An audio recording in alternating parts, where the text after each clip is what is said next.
मुख्तार और अतीक जिन पार्टियों के टिकट से लोकसभा और विधानसभा में पहुंचते रहे और जिन पार्टियों के सरमाएदार इनकी हवेली पर माथा टेकते रहे, वो आज आने तक को तैयार नहीं हुए। बोले भैया हमें ना बुलाओ, छोड़ो, अब जाने दो। ये दिन आ गए। नहीं आना चाहिए था। जो लोग इनके यहां हाजिरी लगाते थे उन राजनेताओं को आज आना चाहिए था, मुख्तार का पक्ष ही लेते कम से कम। इतनी कृतज्ञता ठीक नहीं। जैन साहब नहीं, जन्म भर हाजिरी लगाई हवेली पर, अब आने को तैयार नहीं कोई। जैन साहब मैं एक बात समझना चाह रहा हूं कि पत्रावली गायब हो गई अदालत से इसी अवधेश राय के मामले में। इसी अवधेश राय के मामले में 16 साल मुख्तार पेश नहीं हुआ। वही SP, DGP, police, Uttar Pradesh सरकार, गृह सचिव और सब बने रहे, आईपीसी वगैरह सब। मुख्तार के मर्जी नहीं हाजिर हुए 16 साल, किसी ने कुछ नहीं उखाड़ लिया। और तीसरी बात यह कि उत्तर प्रदेश की सरकार ने 95 में ये एप्लीकेशन और लगा दी कि परम सदाचारी मुख्तार अंसारी के का खिलाफ जो मुकदमा है इसको व्यापक लोक हित में तत्काल वापस ले लेना चाहिए। वो तो भला हो, जज साहब कोई बैठे थे ठीक दिमाग के, उनने सरकार को लांछित करके, अपमानित करके भगाया। जैन साहब नहीं, बिल्कुल ठीक है आपका कहना। ये एक नया दौर है उत्तर प्रदेश के लिए और मुझे पूरी मेरी इच्छा है कि सभी की इच्छा है, प्रदेशवासियों की, कि ऐसा ही दौर बना रहे। सबसे दुर्दांत माफिया थे उत्तर प्रदेश के मुख्तार अंसारी और अतीक, और जो गति हुई है ये डिज़र्व करते हैं। और गाजीपुर, मऊ, वाराणसी, उस क्षेत्र में मैं कई मेरी पोस्टिंग्स वाराणसी रही, मैं जानता हूँ क्या गतिविधियाँ उस क्षेत्र में रही हैं। शैलेंद्र सिंह मेरा सीओ सिटी रहा है जब मैं डीआईजी वाराणसी था, बहुत आउटस्टैंडिंग ऑफिसर है, उसका उत्पीड़न किया गया। और ये जो अवधेश राय हैं, अवधेश राय, अजय राय, और अजय राय ने, अवधेश राय की बेटी ने बड़ी ज़बरदस्त पैरवी करी, केस डायरिया गायब कर दी गई, क्या कुछ नहीं किया गया, फिर भी लगे रहे। गवाह टूटे नहीं, गवाहों को सुरक्षा प्रदान की गई। जैसा आपने कहा, जो प्रोसिक्यूशन ब्रांच है, अभियोजन शाखा है, उन्होंने कोई कसर नहीं छोड़ी, प्रोटेक्शन दिया गया। वही सब एडवोकेट हैं, वही सब कोर्ट हैं। और आज ये समय आया है कि 32 साल के बाद ये सजा की घोषणा हुई है। ये एक बहुत शुभ संकेत है, मैं मानता हूँ, उत्तर प्रदेश के लिए।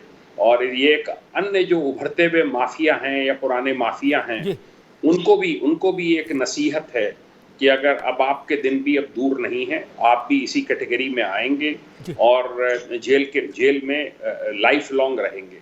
बड़ी सख्त कार्रवाई। मैं रुद्र विक्रम सिंह के पास चलूं उससे पहले एक बात जरूर कहूंगा कि अजय राय की पैरवी ठीक है, परिवार की पैरवी होती है, बिटिया की भी पैरवी ठीक है अवधेश की, लेकिन उनकी पैरवी से ये दिन नहीं आया ना। अब तो हमको मालूम है जन्नत की हकीकत क्या है, इस वक्त कहूं ना कहूं लेकिन कह ही देता हूं। अजय राय चुनाव लड़े थे बनारस से तो अफजाल उनके समर्थन में थे, क्या सच नहीं है? ये सियासत है, सियासत, हमको तो मालूम है। मैंने कहा ना, वही गवाह, वही पुलिस वाले, वही आईपीसी, वही केस डायरी, वही कचहरी, वही पेशकार। 40 साल में सजा नहीं हुई कभी, अब कैसे हो गई? ये बड़ा सवाल है। रुद्र विक्रम सिंह, मैं आपसे ये सवाल पूछूंगा कि पहले जजों में मैं एक टेंडेंसी देखता, पता नहीं कंटेम्प्ट हो जाए ये क्या हो, लेकिन अब स्थिति तो सही सच कहनी पड़ेगी। पहले मैं देखता था कि जज लोग देखते थे, जैसे उनका रजिस्ट्रार बताता था कि अतीक का केस है या मुख्तार का केस है, वो तुरंत हाथ खड़े करके निकल लेते थे, कहते थे जी हम इसमें नहीं रहेंगे भाई। क्या 10-10, 12-12, 15-15 जज भाग जाते थे, छोड़ देते थे। नहीं, अब लग रहा है कि कुछ ताकत आई है। नहीं, गाजीपुर में एमपी एमएलए वाले, वो भी नौजवान थे जज साहब, ये भी बनारस वाले भी, नहीं, उससे पहले ये ताकत क्यों नहीं दिखी कभी मुझे? 16 साल मुख्तार इस केस में पेश नहीं हुआ, जुडिशरी ने क्या कर लिया बताओ हमको? कौन सा परवाना जारी कर दिया 16 साल? विक्रम सिंह, देखिए, कोई भी, आपने बिल्कुल कहा कि वही आईपीसी थी, वही सीआरपीसी थी, वही मुख्यमंत्री थे, वही पुलिस ऑफिसर्स थे। एक मुझे श्लोक याद आता है जो हमारे शास्त्रों में है कि स राजा पुरुषो दंड स नेता शासिता च स। मतलब जो दंड होता है वही एक राज्य को निर्धारित करता है कि राज्य में कैसा शासन है। वही दंड जो है, वो अपराधियों को जो दंड मिलता है उसी दंड से यह निर्धारित होता है कि प्रजा के लिए जो राजा है, तब के राजा थे, आज के मुख्यमंत्री प्रधानमंत्री कह सकते हैं, तो उनका शासन कैसा है। तो ये दंड मिलना जब अपराधियों को शुरू हुआ है, तब जाके जज साहब लोगों में भी हौसला आया, पुलिस अधिकारियों में भी हौसला आया है। नहीं तो अभी आप डिस्ट्रिक्ट कोर्ट की बात करें, पीएमएलए कोर्ट की बात करें, हाई कोर्ट के जजेस एक दो मैं ऐसे जानता हूं जिन लोगों ने अपने आप को रेस्क्यू कर लिया था जब मुख्तार अंसारी या अतीक अहमद के केसेस आते थे। अभी वो लोग सुप्रीम कोर्ट में प्रैक्टिस भी कर रहे हैं। मैं उनको पर्सनली जानता हूं कि उन्होंने अपने नाम रेस्क्यू कर लेते थे जब इनके केसेस आते थे। तो क्योंकि देखिए, कोई भी अपनी जान बचाएगा, अपने घर वालों की जान बचाएगा, लेकिन जब से ये सरकार बनी है तो इस बात को ये बहुत पुख्ता तरीके से कहा जा सकता है कि भाई जो गवाह थे उनको भी सुरक्षा प्रदान की गई।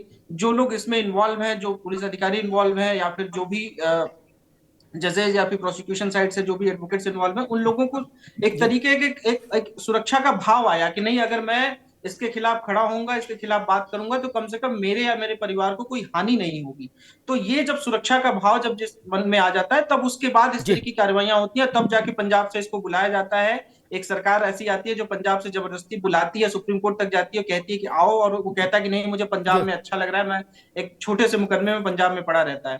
तो ऐसी दृढ़ इच्छा वाली सरकार जब आई है, तब जाके इन अपराधियों पर शिकंजा कसना शुरू हुआ और इनको। ठीक, प्रशांत जी आपके पास सबसे अंत में आऊंगा, उमेश जी के पास चलूंगा।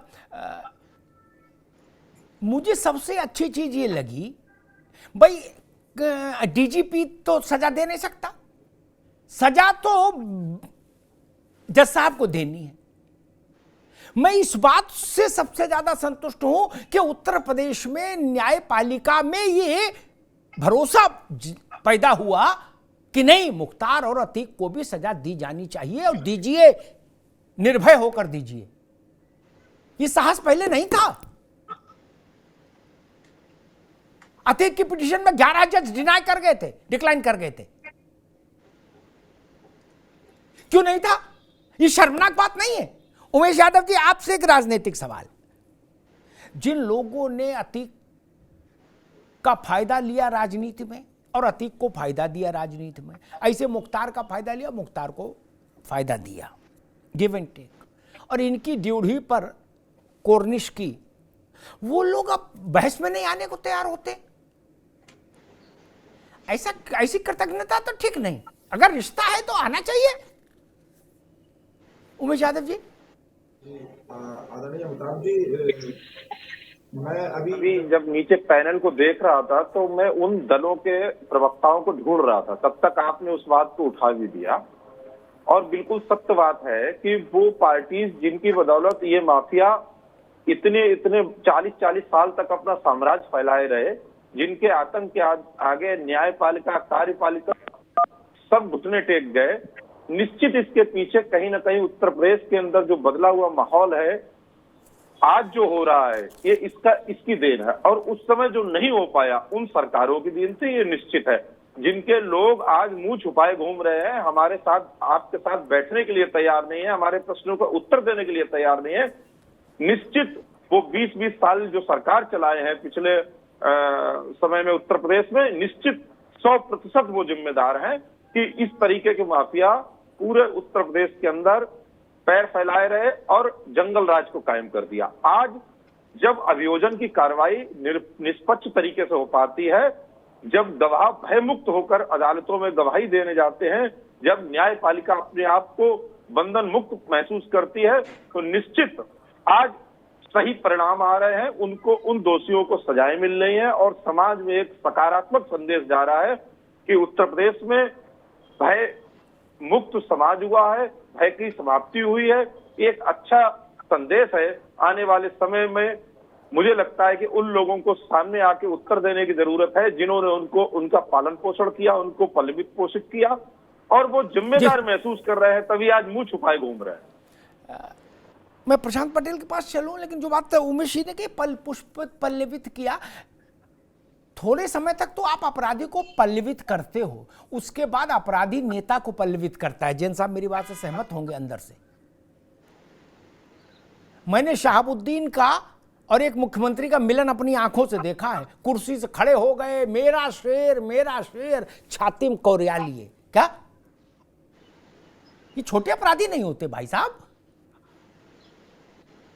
सत्ता खड़ी हो जाती है इनके सामने एक पांव पर। इनको सत्ता क्या पल्लवित करेगी? सत्ता को पल्लवित करने लगते हैं, ये खुद सत्ता हो जाते हैं थोड़े